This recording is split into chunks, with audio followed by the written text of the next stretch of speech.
The last will and testament is a curious thing. It's seen as an ending, a final word whispered from beyond the grave. But for me, my last will and testament wasn't an end. It was a beginning. It wasn't a whisper, it was the first time in 72 years that I had truly found my voice and decided to roar. But it didn't start in a sterile lawyer's office, with the rustle of important papers and the scratch of an expensive pen. It started, as so many of my heartbreaks did, with the scent of a baking apple pie in an empty house. My house. For 50 years, this two-story colonial in a quiet Ohio suburb had been my kingdom. Not a kingdom of power, but one of service. Every scuff on the hardwood floor told a story: David's first wobbly steps, Sarah's roller skating misadventure. The pencil marks on the kitchen door frame, charting their growth, were like sacred texts. The walls were a gallery of my life's work: school photos, wedding portraits, and then, the beaming faces of my grandchildren. Lily, Mark, and Joshua. My late husband, Arthur, was there too, his warm smile in a silver frame on the mantelpiece, a silent, benevolent king to my ever-present Queen Regent. Since Arthur passed 10 years ago, my role had solidified. I was no longer just mom or grandma, I was the hub of the wheel, the sun around which my family's planets sporadically orbited. I was the keeper of traditions, the emergency babysitter, the silent investor in leaky roofs and college funds. I was the charging station, the place they came to refuel on home-cooked meals and unconditional love before spinning back out into their own busy lives. I saw my purpose in their need, and I was proud of it. My love was a vast, invisible quilt, stitched with sacrifice and patience, meant to keep them all warm. That Sunday morning began like 1,000 others. I was up at dawn, the familiar ache in my lower back a quiet companion. The air, cool and crisp with the promise of autumn, soon gave way to the warmth of the oven and the sweet, cinnamon-laced aroma of my famous apple pie. Arthur used to say my pie could solve international crises.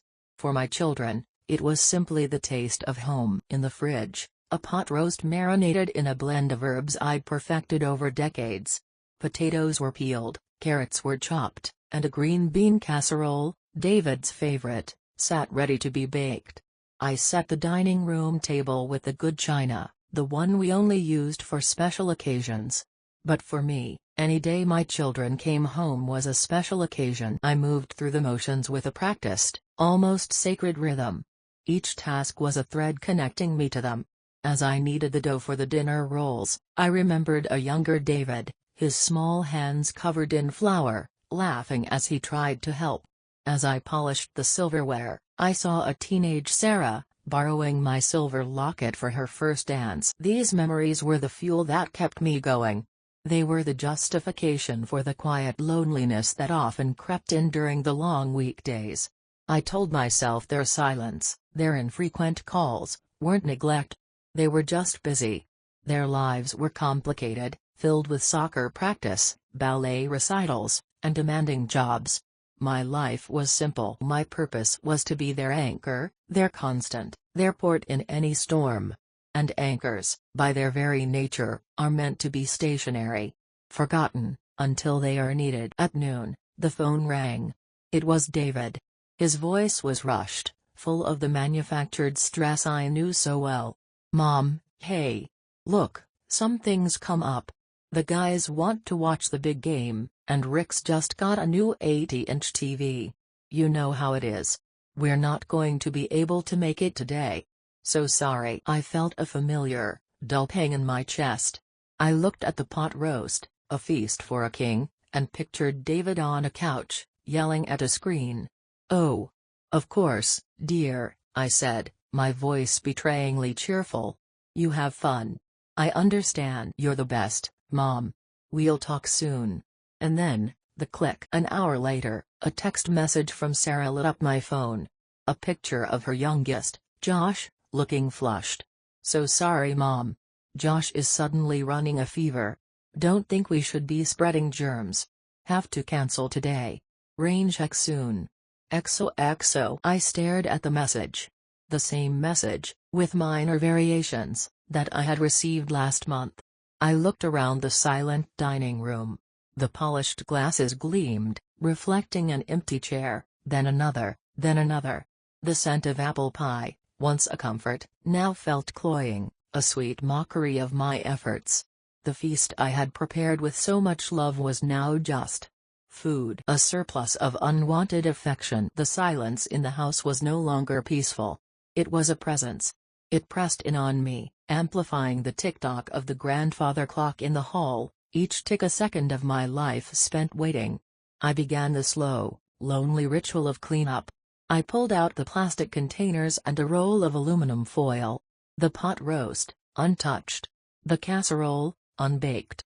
The salad, unwilted. I portioned it all out, stacking the containers in the fridge, a cold catalogue of disappointment. As I sliced the magnificent apple pie and wrapped each piece individually, I felt a tear finally escape and trace a hot path down my wrinkled cheek. It wasn't the cancelled dinner that broke my heart. It was the pattern. It was the realization that I had become an option, a convenience. My love, my effort, my time, it was something they could RSVP to, and just as easily reject. I had built my entire identity on being the unshakable center of their world, but I was beginning to suspect I was just a forgotten satellite, drifting further and further out of orbit. As I turned off the dining room light, plunging the gleaming table into darkness, a cold thought settled in my heart. My birthday was in 2 weeks. That would be different.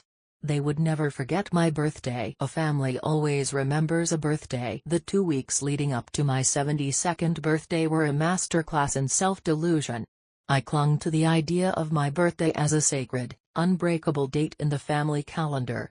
I cleaned the house until it shone, bought a new floral dress, and practiced a bright, surprised smile in the mirror for the party I was certain they were planning. Each day the phone didn't ring with secret, hushed planning calls. I told myself it was because they wanted it to be a complete surprise. The silence wasn't neglect, it was conspiracy. A conspiracy of love. In years past, I would have orchestrated my own celebration. I'd call David and Sarah, suggest a time and place, offer to cook or make reservations, effectively throwing my own party. They would show up, of course, with hastily bought cards and generic gifts, and I would feel the familiar warmth of their presence, choosing to ignore the fact that I was the one who had once again gathered all the threads. This year, I did nothing. I conducted an experiment in being remembered. I waited. The morning of my birthday arrived with a brilliant, cloudless sky. It felt like the world was celebrating, even if my own little world was silent. I made myself coffee and sat by the kitchen window, watching the neighborhood come to life, my phone resting face up on the table beside me, a silent, dark sentinel. 9 a.m. came and went. Then 10 a.m. My daughter-in-law, Karen, was usually the first to call, always so punctual. Nothing. By noon, the hopeful flutter in my stomach had become a leaden weight. I ate a piece of toast that tasted like cardboard. Perhaps they were driving over to surprise me. Yes, that must be it. They were all gathering somewhere, loading presents into a car, preparing to descend upon my quiet house with laughter and balloons. I went upstairs and put on the new floral dress. I sat in the living room, my hands folded in my lap, and I waited. The grandfather clock chimed 1, then 2, then 3. The silence grew heavier, more profound. It was no longer an absence of sound but a thick, suffocating blanket. By late afternoon, the delusion had cracked, and despair was seeping in. My phone remained dark. Not a single call. Not a text. Not an email. Not even a trite happy B-day on my social media page, which Lily, my granddaughter, had so painstakingly set up for me. The floral dress felt like a costume for a play that had been cancelled. As evening fell, I couldn't bear the waiting anymore. I changed back into my comfortable old housecoat, the fabric worn soft as a whisper. Defeated, I did what any lonely woman of my generation does for a phantom sense of connection. I opened my tablet and scrolled through social media. I looked at pictures of my friends' grandchildren, read articles about gardening, and felt the minutes of my 72nd birthday tick away into oblivion. And then I saw it. It was a new post from David, uploaded just an hour earlier. A photograph, bright and painfully cheerful. It was a picture of a backyard barbecue. My son, David, stood at a gleaming new grill, spatula in hand, beaming. My daughter, Sarah, was laughing, holding up a glass of wine. Their spouses, their children, my grandchildren, Mark and Josh, were all there, gathered around a picnic table laden with food. In the background, I could see the edge of David's new 80-inch TV, set up on the patio, a football game silently playing. The caption, written by David, read, "Nothing better than a spontaneous family weekend barbecue. #family time #blessed." I stared at the screen, my mind refusing to process what my eyes were seeing. I zoomed in. There was Sarah, raising her glass in a toast. There was my grandson, Josh, the one who was supposedly sick with a fever 2 weeks ago, chasing his cousin across the lawn, the very picture of health. They were all there. My family. Having a family weekend. On my birthday. Without me. The word spontaneous burned into my brain. It wasn't spontaneous. It was planned. They had chosen this. They had chosen to be together, and their definition of family on this day did not include me. I wasn't forgotten. I was excluded. The feeling that washed over me was not sadness. Sadness is a warm, familiar ache. This was something else entirely. It was a glacial cold that started in my chest and spread through my veins, leaving me numb and hollow.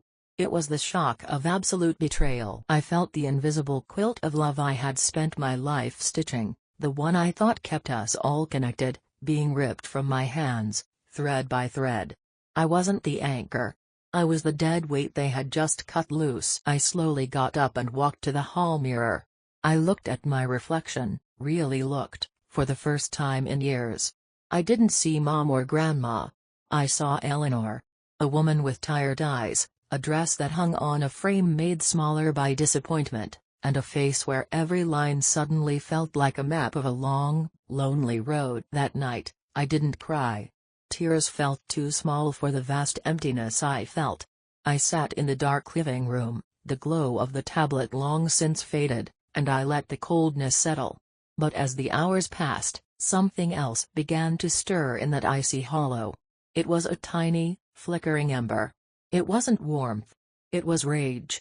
A quiet, deep, and utterly clarifying anger. And in the light of that newfound fire, I saw the truth. The problem wasn't that I was old. The problem was that I had allowed my love to be worthless by giving it away for free, for so long, to people who no longer saw its value. That was about to change. Everything was about to change. In the days that followed my 72nd birthday, I became a student of silence. For my entire life, silence had been something to be filled, with pleasantries, with offers of help, with the gentle hum of my own activity. Now, I wielded it. The house, which had felt so oppressively quiet, became my fortress, my sanctuary. I did not pick up the phone to ask why they had forgotten. I did not send a passive-aggressive text message. I did not post a sad quote on my social media page. I simply stopped. My silence, it turned out, was a foreign country to my children. They were used to my constant, gentle presence in the background of their lives, a soft hum they could tune in or out at will. After 3 days of it, the first probe arrived. A text from Sarah. "Hey Mom, everything okay? Haven't heard from you." I looked at the message, a perfect example of her casual, self-centered worldview. The question wasn't, "Mom, are we okay? Did we do something wrong?" It was, "Is your service to me, my access to you, functioning correctly?" I let the message sit, unanswered, for the rest of the day. That evening, she called. I looked at her name flashing on the screen and felt a tremor of my old self, the urge to answer, to smooth things over, to reassure. I silenced the call and put the phone back down. The next day, it was David's turn. A voicemail. "Mom, it's me. Sarah said she can't get a hold of you. Just checking in. Give me a call when you get this." His voice was laced with a faint, almost imperceptible thread of irritation, as if my silence were a personal inconvenience, a broken appliance. I listened to the message and felt nothing but a distant coldness. I was observing them now, like a scientist studying a foreign species. Their behavior, once so capable of wounding me, was now just data. And the data was telling me that my existence in their minds was purely functional. I was the person who was always there, always answered, always provided. My absence wasn't a cause for concern about my well-being, but a disruption to their routine. In the quiet, I began to hear a voice I hadn't heard in 50 years, my own. Not the accommodating, gentle voice of Mom, but the voice of Eleanor. And Eleanor was asking some very hard questions. When was the last time David had asked about my life, my friends, my health, without it being a preamble to a request? When was the last time Sarah had visited without a car full of laundry and a need for a babysitter? The memories flooded back, no longer softened by the gauze of maternal love, but sharp and clear in the harsh light of my new reality. I saw myself as a perpetual resource. The emergency bank for a down payment on a car. The last-minute caregiver when their plans fell through. The emotional dumping ground for their marital spats and career frustrations. I was the family's unpaid, on-call therapist, chef, laundress, and financier. And my payment was the illusion of being needed, an illusion that had been shattered by a single, cheerful barbecue photo. My silence in the past, my willingness to absorb their excuses and neglect, had been misinterpreted. They hadn't seen it as patience or unconditional love. They had seen it as permission. My quiet acceptance was their green light to continue. My lack of complaint was their assurance that the arrangement worked perfectly for everyone. On the 5th day, the phone rang, and it was Sarah again. This time, I answered. Mom. Oh, thank God. I was getting worried. Why haven't you been answering? Her voice was a mixture of relief and accusation. I've been busy, I said. My voice was calm, level. Unfamiliar even to me. There was a pause. Busy? Busy doing what? Thinking, I replied. The pause was longer this time. This was not in her script. I was supposed to offer a placating excuse, a doctor's appointment, a problem with the phone. Thinking was not an acceptable answer. Oh. Well, she stumbled, I'm glad you're okay. We were just. You know. It was your birthday on Tuesday. The words sounded like they were being dragged out of her, an uncomfortable, late admission of guilt. Yes, I'm aware, I said. Well, happy birthday. I am so sorry. Things have been absolutely insane here. We were going to call, but. Her voice trailed off, the excuse dying on her lips under the weight of my quiet attention. I didn't help her. I didn't say, it's okay, dear, I know how it is. I just waited. The silence stretched, and I could feel her squirming on the other end of the line. Anyway, she said finally, her voice shifting, brightening with relief as she changed the subject. The real reason I was calling was to ask a huge favor. And there it was. The pivot. The real reason for the call. I felt that tiny ember of rage inside me glow a little brighter. My silence was no longer a shield. It was a statement. And I was beginning to realize it was the most powerful thing I had said in years. Mark and I have been talking, Sarah's voice chirped, dripping with the manufactured sweetness she always used when she was about to ask for something. You know, our kitchen is practically falling apart. The cabinets are from the 70s, and the linoleum is just a disgrace. We have this amazing opportunity to get it completely redone, new granite countertops, stainless steel appliances, the works. The contractor can start next month, but we're just a little bit short on the deposit. I listened, my hand resting on the cool wood of my kitchen table. I could picture her perfectly, probably pacing in her own disastrous kitchen, one hand waving in the air as she described her vision. This was a familiar script, a performance I had seen many times before. The preamble of complaint, the dramatic presentation of a solution, and then, the inevitable request, framed as an opportunity or a favor. It's a fantastic investment in the house, of course, she continued, breathlessly. It will increase the property value enormously. We just need to pull together about $20,000 for the initial payment. We were thinking, since you've always been so wonderful and you have that savings you and Dad set aside." She let the sentence hang in the air, a baited hook shimmering with entitlement. In the past, I would have felt a swell of maternal duty. I would have felt the pull of her need, the desire to fix her problems, to make her life easier, shinier. My own financial security, carefully built over a lifetime of prudent saving with Arthur, had always felt secondary to the immediate wants of my children. Arthur and I had worked hard, not for ourselves, but for them. That had been the unspoken creed of my life. But I wasn't that woman anymore. That woman had died 2 weeks ago, staring at a picture of a barbecue she wasn't invited to. I took a slow, deliberate breath.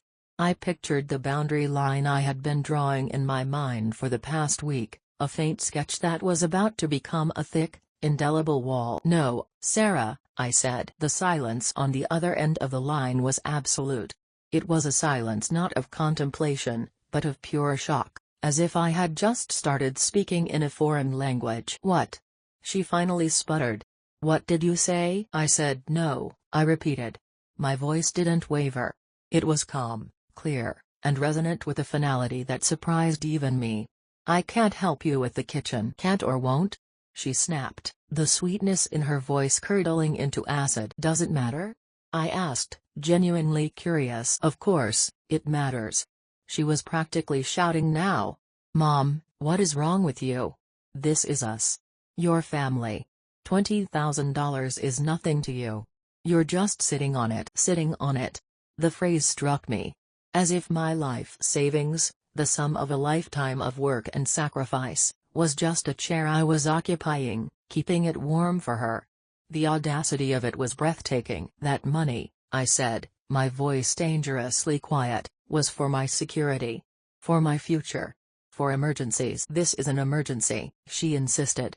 "My mental health is suffering in that horrible kitchen. Don't you care about my happiness?" For a moment, I was speechless. The sheer, unadulterated narcissism of her statement was a monument to my own failure. I had raised a child who believed her desire for granite countertops constituted an emergency that should be funded by my life savings.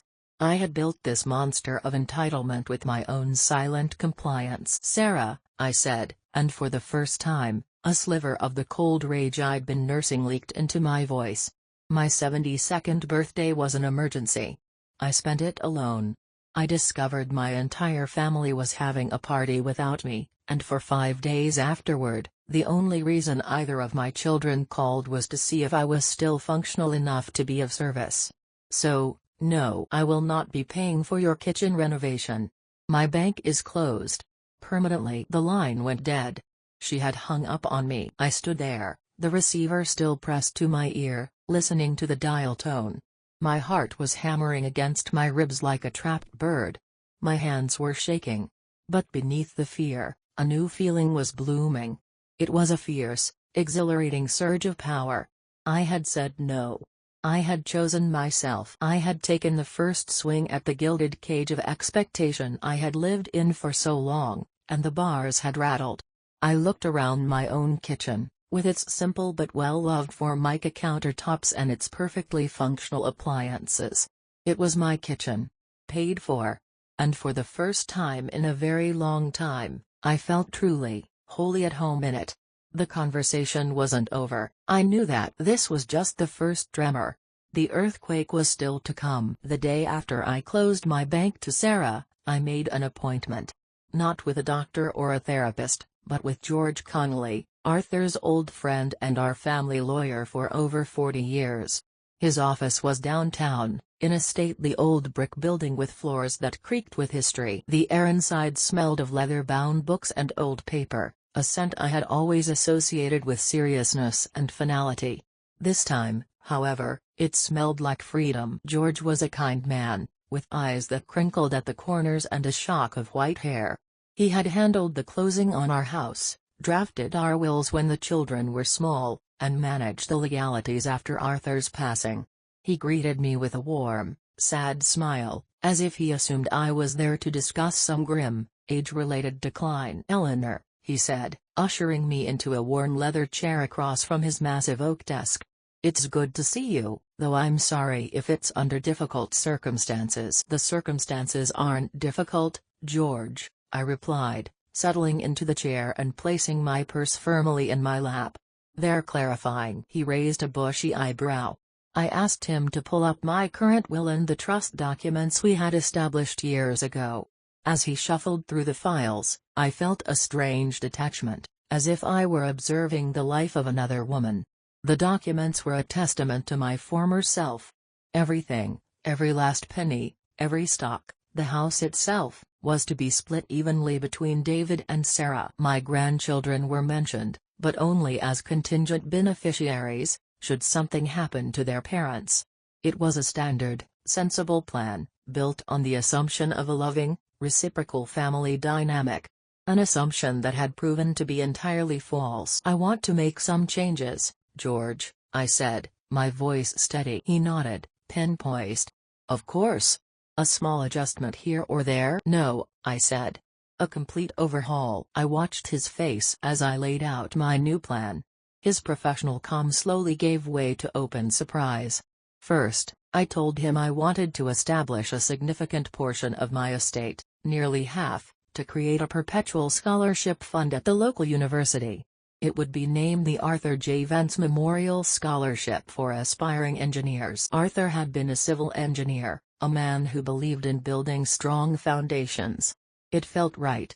His legacy shouldn't be squandered on granite countertops and 80-inch televisions. It should be used to build futures for young people who had to fight for their opportunities. George listened, his pen still. Next, I addressed the house.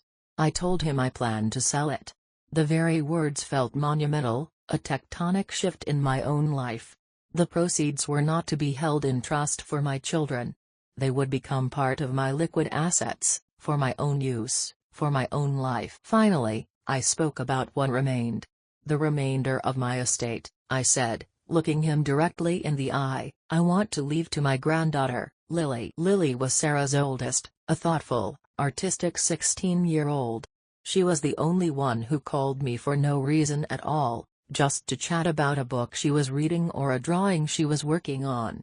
She sent me handmade cards for every holiday, filled with funny, detailed sketches of her life. Her love wasn't transactional. It was a gift, freely given. George finally put his pen down. "Eleanor," he said gently. "This is a very significant change. Your children, my children, have made it clear that my value to them is primarily financial," I stated, the words tasting like cold, hard truth. "They view my assets as their future inheritance, something they are entitled to. They are mistaken. An inheritance is a gift, George, not a debt I owe them for being born. I've spent my life giving them gifts. My time, my energy, my love, my money. The returns have been disappointing.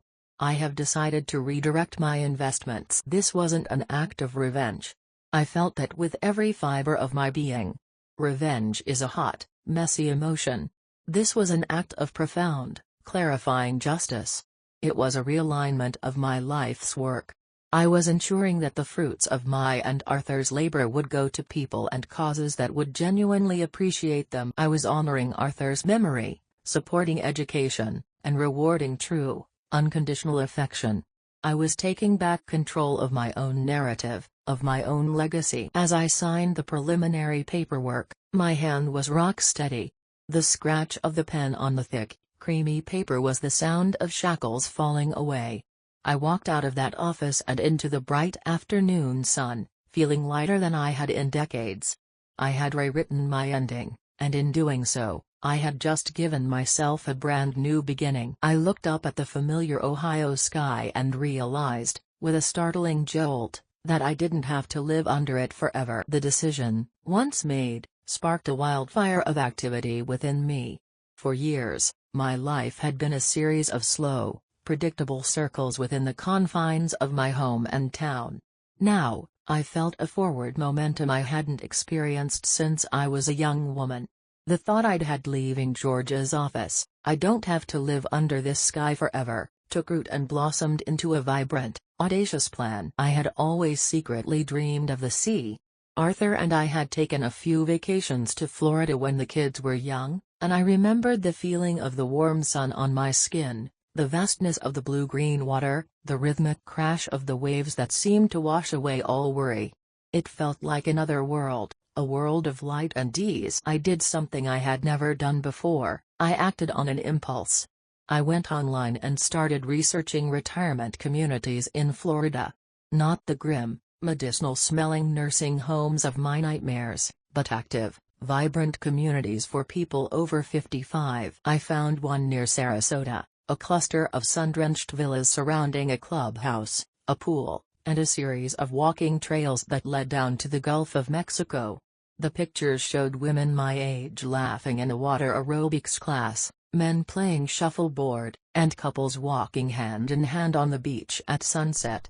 It looked like a life, not a waiting room. On another impulse, I booked a flight and a week's stay at a nearby hotel. I told no one. This was my journey, my reconnaissance mission. A week later, I was stepping out of a taxi into the humid, salt-laced air of the Florida coast. The warmth enveloped me like a hug. The light was different here, brighter, sharper, making the colors of the hibiscus and bougainvillea that spilled over every wall seem impossibly vivid. Selling my house in Ohio, the house that had become a museum of my disappointment, was the next logical step. The process was a strange kind of archaeology, digging through 50 years of accumulated life. Each object I touched forced a decision. The children's old report cards, the faded macaroni art, the box of Arthur's favorite sweaters. For decades, I had been the designated curator of our family's history. Now, I had to become its editor. I called a service that specialized in estate sales and downsizing. A brisk, compassionate woman named Carol came and walked through the house with me. Together, we sorted my life into 3 piles: keep, donate, and sell. The keep pile was surprisingly small. A few cherished photographs. Arthur's favorite armchair. My sewing machine and boxes of quilting fabric. The good china I had so carefully set for my last lonely supper, I left that for the sale. Let someone else build new memories with it. The process was less painful than I imagined. It was a liberation. With every object I let go of, I felt a corresponding weight lift from my shoulders. I was shedding a skin, an identity that no longer fit. I was no longer Eleanor Vance, the matriarch, the keeper of the flame in the big house on Elm Street. I was just Eleanor. And Eleanor was packing for a new adventure. The house sold in a week to a young family with 2 small children. I watched them during the final walkthrough, saw the little girl twirl in the empty living room, and I felt a pang, not of loss, but of satisfaction. The house needed laughter again. It deserved to be a home, not a shrine. I found a small, 2-bedroom villa in that Sarasota community. It was bright and airy, with a screened-in lanai that looked out over a small pond where elegant white egrets stalked through the shallows. It was a blank canvas. My first weeks were a blur of newness. I bought new furniture, light and modern, in shades of sand and seafoam green. I walked on the beach every morning, letting the cool waves wash over my bare feet. I signed up for a pottery class at the community clubhouse, something I had wanted to do since I was a girl. The feeling of the cool, wet clay spinning under my hands was grounding, creative. I was making something new, not out of duty, but out of joy. I met other women. Women like me, who had raised families, buried husbands, and navigated the complex, often treacherous waters of late middle age. There was Maria, a fiery former nurse from New York, and Helen, a gentle librarian from Wisconsin. We bonded over coffee after water aerobics, sharing stories that were strikingly similar. We had all, in our own ways, been the designated caretakers, the emotional anchors, the silent supporters.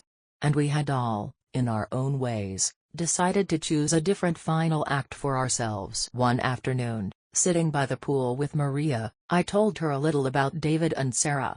She nodded, her eyes full of a knowing sympathy. "Ah," she said, sipping her iced tea. "The entitled ones. Honey, they're a plague. You love them, you raise them, You give them everything. And they grow up thinking the world owes them a living, and you are the First National Bank of Mom. The best thing you ever did was close your account. Hearing it put so bluntly, so unapologetically, was a revelation. I wasn't a bad mother.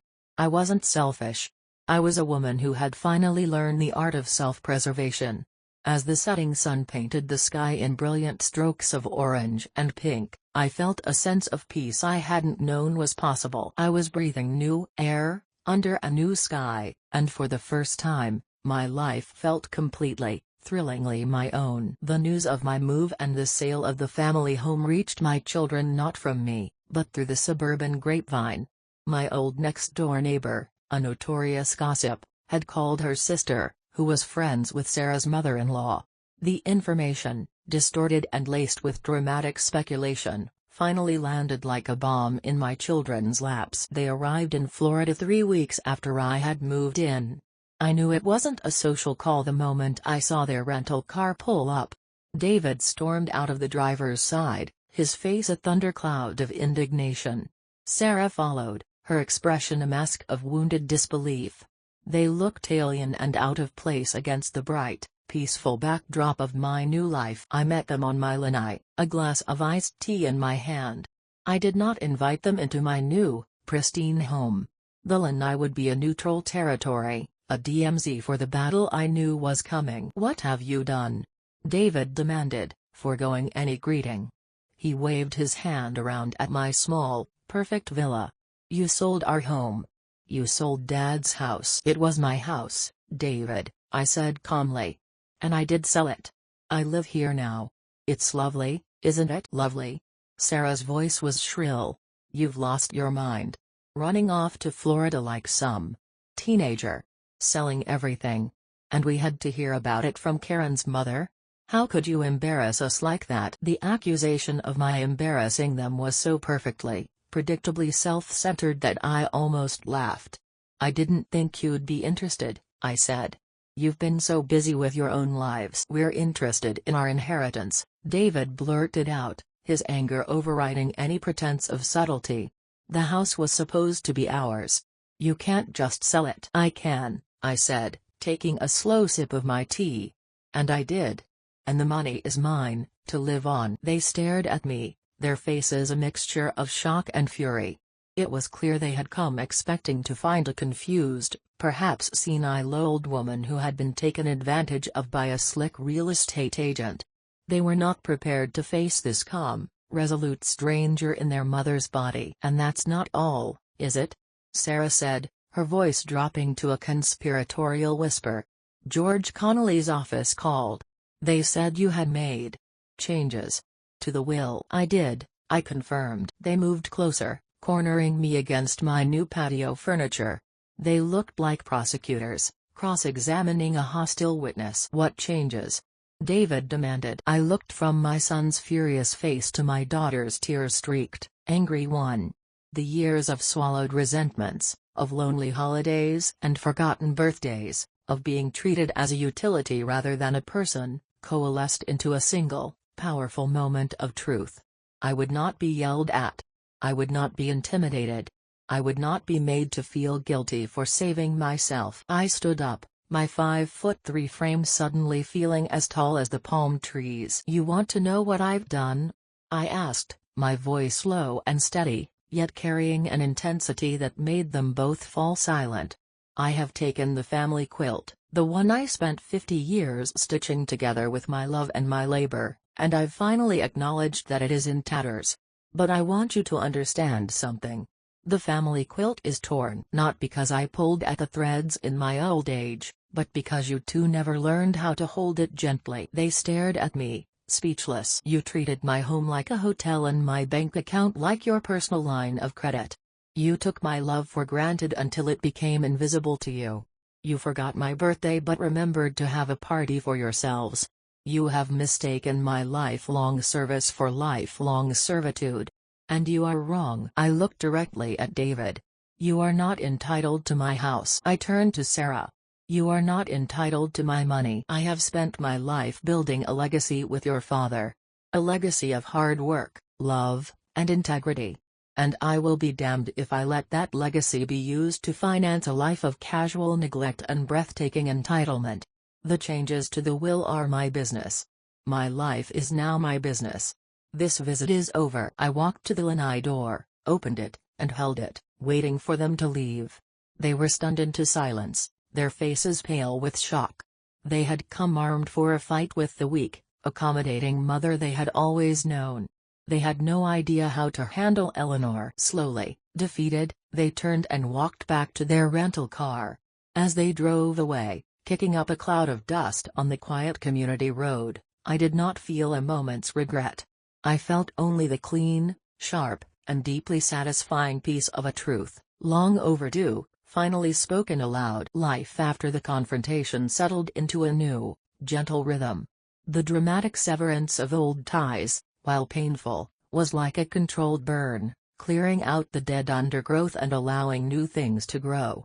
My world, once centered entirely around my children and their needs, now expanded in surprising directions. My chosen family began to take shape. The Sunshine Quilters, as we jokingly called ourselves, became my bedrock. There was Maria, the sharp-witted nurse, Helen, the quiet librarian, and a newcomer, a retired music teacher named Beatrice with a wicked sense of humor and a passion for classic films. We met twice a week in the community clubhouse. Officially, it was a quilting circle, but it was really a therapy session, a comedy club, and a support group all rolled into one. We sat around a large table, our hands busy with fabric and thread, and we talked. We talked about our children, the good, the bad, and the infuriating. We talked about our late husbands, sharing memories that were both sweet and sorrowful. We talked about the aches and pains of getting older, but also about the unexpected joys, the freedom from expectation, the pleasure of a good book, the beauty of a simple sunset. With them, I was not just a mother or a widow. I was Eleanor. They saw me, listened to me, and valued my thoughts. When I told them the full story of the birthday barbecue and the subsequent confrontation, they didn't offer pity. They offered solidarity. Good for you, Maria had said, biting off a piece of thread with a decisive snap. You have to teach people how to treat you. Even if it takes 72 years to get the lesson across. My relationship with my granddaughter, Lily, also deepened. Freed from the toxic filter of my dynamic with Sarah, our connection flourished. We talked on the phone every Sunday. She told me about school, her friends, her dreams of becoming a graphic novelist. I told her about my pottery class, the plot of the movie Beatrice had made us watch, and the hilarious thing Maria had said about a particularly obnoxious shuffleboard player. She flew down to visit for her spring break. It was a week of pure, uncomplicated joy. We didn't do much. We walked on the beach, collecting shells. I taught her how to throw a pot on the wheel in the clubhouse studio. Her first creation was a lopsided, charming little bowl that I immediately treasured more than any of my old, fancy china. We sat on the lanai in the evenings, playing cards and talking for hours. One afternoon, as we were looking through one of her sketchbooks, she grew quiet. "Grandma," she said, not looking at me. Mom was really angry after she and Uncle David came back from Florida. I waited, letting her find her words. "She said you were being selfish. That you abandoned the family." She finally looked up, her young eyes full of a wisdom that belied her years. "But I don't think that's true. I think you just finally decided to be a family to yourself." Tears welled in my eyes. To be seen so clearly, to be understood so deeply by this wonderful girl, was a gift beyond measure. It was the validation I never knew I so desperately needed. Her love wasn't a product of duty, it was a product of genuine connection. It was the strongest, most beautiful thread in the new quilt I was piecing together for my life. I was building a life rich with authentic connections. My days were filled with laughter, creativity, and the easy comfort of friends who understood me. I was learning that family wasn't just about blood. It was about who shows up, who listens, who loves you without an agenda. My new home in the sun wasn't just a physical place, it was a state of being. I had left behind the cold, empty spaces of my old life and had found a place overflowing with warmth and genuine affection. I was finally, truly, content. A year passed. A year of sunrises over the Gulf, of hands covered in clay, of laughter with friends, of long, meaningful conversations with Lily. It was a year of healing. The anger I had harbored for so long had dissipated, replaced by a serene, quiet strength. I rarely thought of David and had accepted his silence as his final word on our relationship. The ache for the son I had loved was still there, but it was a dull, faded scar, not an open wound. Then, one Tuesday afternoon, the security guard at the front gate called. "Mrs. Vance, there's a Sarah Peterson here to see you." Should I let her through? My heart gave a single, hard thump. Sarah. I hadn't spoken to her since the confrontation, though Lily had provided brief, neutral updates. I hesitated for only a moment. "Yes," I said. "Let her through." I waited on the lanai, the same spot where I had delivered my Declaration of Independence. When her car pulled up, it was not the aggressive, furious woman from a year ago who stepped out. This was a different Sarah. She looked tired. Thinner. The designer handbag and confident stride were gone. She looked diminished. She stopped at the edge of the lanai, looking uncertain. "Hi, Mom," she said, her voice soft. "Hello, Sarah," I replied, gesturing to the chair opposite mine. "Sit down." She sat, perching on the edge of the cushion as if she didn't deserve to get comfortable. We were silent for a long moment, the only sounds the chirping of crickets and the gentle splash of the fountain in the nearby pond. I don't even know where to start," she began, her eyes filling with tears. She didn't try to hide them. "This last year has been hard." I listened, my expression neutral. I would not make it easy for her, but I would listen. She told me that after their contractor's deal fell through, they had tried to get a second mortgage for the kitchen renovation and had been denied. Their finances were a mess, something she had always been able to patch over with infusions of cash from me. Without that safety net, the cracks in her life had become gaping chasms. Her husband, Mark, blamed her. Their arguments became constant and bitter. "Everything you said that day," she whispered, twisting a loose thread on her jeans. "It was like you held up a mirror, and I hated what I saw. But you were right. I was entitled. I was a taker. I never once stopped to think about what you might need, or what you might be feeling. You were just Mom. Always there. Always providing. I thought that was your job." A single tear rolled down her cheek and dropped onto her hand. "My whole life, I thought you were the strongest person I knew. I leaned on you for everything. But I never realized that leaning, for me, felt like a crushing weight to you. I took your strength and I used it up." She finally looked at me, her gaze full of a raw, painful sincerity I had never seen in her before. "I'm so sorry, Mom. Not for the money, or the house. I'm sorry for your birthday. I'm sorry for all the birthdays, and all the lonely Sundays, and all the times I treated you like an inconvenience instead of my mother. I am so sorry." I looked at my daughter, this woman who was a stranger and yet a part of my very bones. I saw the genuine remorse in her eyes. It wasn't a performance. It was a confession. Her apology couldn't erase the years of hurt, but it was a bridge. A fragile, tentative bridge, but a bridge nonetheless. "I hear you, Sarah," I said, my voice gentle. "And I forgive you." The relief that washed over her face was profound. "But," I continued, holding up a hand, "forgiveness doesn't mean we go back to the way things were. That life is over. If we are to have a relationship, it has to be a new one. One built on respect. On honesty. It will take time, and it will take effort. From both of us." She nodded, tears streaming freely now. "I know. I'll do whatever it takes." We sat together for a while longer, the conversation slow and careful, like two people learning a new language. When she left, there was no dramatic hug, no grand resolution. But there was a beginning. A possibility. As I watched her drive away, I felt a sense of closure. I hadn't needed her apology to be happy, but in receiving it, a final, wounded part of my heart had been mended. I had my peace, my friends, my new life. And now, I had the hope of a daughter, reborn. The final scene of my life's play is not set in a grand hall or on a dramatic stage. It is here, on my quiet lanai in Sarasota, as the sun begins its slow, magnificent descent into the Gulf of Mexico. The sky is a riot of color, deep orange, soft pink, and a regal purple that deepens with every passing moment. A gentle breeze rustles the leaves of the palm trees, a sound like a soft sigh of contentment. In my hands, I hold a warm mug of chamomile tea. Next to me, draped over the back of a comfortable wicker chair, is my latest creation. It's a quilt, but it's unlike any I have made before. My quilts in Ohio were meticulously planned, with perfect points and traditional patterns, each stitch a testament to order and duty. This one is different. It's a crazy quilt, a vibrant explosion of mismatched fabrics and textures.